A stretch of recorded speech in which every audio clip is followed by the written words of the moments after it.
ለቤተ መቅደሱ ግንባታ እንተጋለን። በስመ አብ ወወልድ መንፈስ ቅዱስ አሐዱ አምላክ አሜን። የተከበራችሁ የእግዚአብሔር ቤተሰቦች እንደምን አመሻችሁ።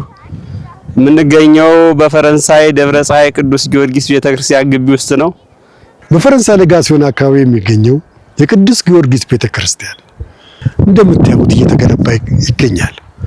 እንግዲህ እዚህ ፈረንሳይ ተወልደን ላደግን እዚህ ፈረንሳይ ለጋሲዮን የኖርን ሰዎች በዚህ አካባቢ በልጅነታችን አጋምና ቀጋ በልተን በዚህ ወረድ ስንል ጥንስስ ላይ ዋይንተን በዚህ በኩል ችቦውን ከሴውን አስታውን ለቅመን ወርቀን ያደግንበት አካባቢ ጫካ ዛሬ የቅዱስ ጊዮርጊስ ቤተክርስቲያን እየተገነባ ይገኛል።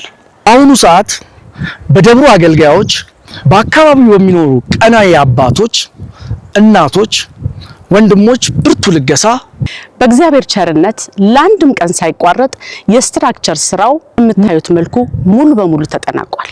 ነገር ግን የውስጥ ፊኒሺንግ ስራዎችን አጠናቀን ለአገልግሎት ለማዋል ከየካቲት 20 እስከ 23 በኢትዮጵያውያን የሰዓት አቆጣጠር 11 ሰዓት እስከ ሌሊቱ 10 ሰዓት የቀጥታ ስርጭት መርሃ ግብር አዘጋጅተናል።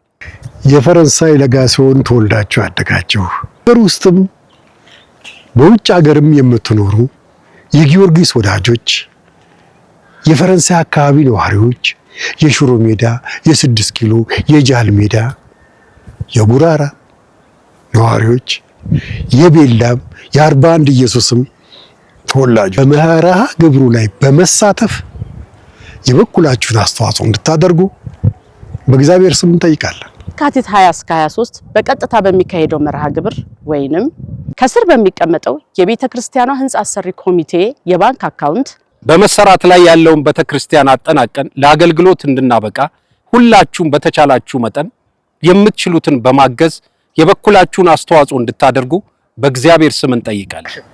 ኑ የእግዚአብሔርን ቤት እንስራ።